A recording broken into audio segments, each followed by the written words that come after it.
ఒకరోజు ఒక వ్యక్తి మార్కెట్కి వెళ్ళి కూరగాయలు తీసుకుని వచ్చి తన భార్యకి ఇచ్చాడు.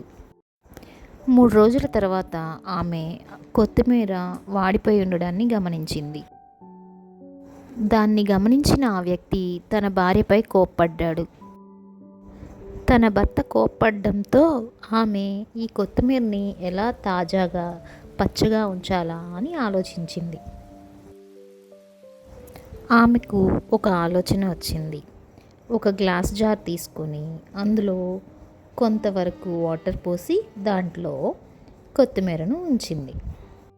తర్వాత దానిని ఫ్రిడ్జ్లో పెట్టింది. ఒక వారం తర్వాత తను ఆ కొత్తిమీరని చూడగా అది తాజాగా పచ్చగా ఉంది. మీరు కూడా ఒక ప్లాస్టిక్ జార్ కానీ, గ్లాస్ జార్ కానీ, లేకపోతే స్టీల్ గ్లాస్ కానీ తీసుకొని దానిలో నిండుగా వాటర్ పోయకుండా ఒక పావు వంతు వాటర్ పోసి అందులో కనుక మీరు తెచ్చిన కొత్తిమీరను ఉంచి దానిని ఫ్రిడ్జ్లో పెట్టండి. ఇది పనిచేస్తుంది. ఒకవేళ నేను ఇచ్చిన ఈ మెసేజ్ రాంగ్ అయితే నాకు రాంగ్ అని కామెంట్ పెట్టండి. వర్క్ చేస్తే వర్క్ చేస్తుంది అని చెప్పి కామెంట్ పెట్టండి. Thank you.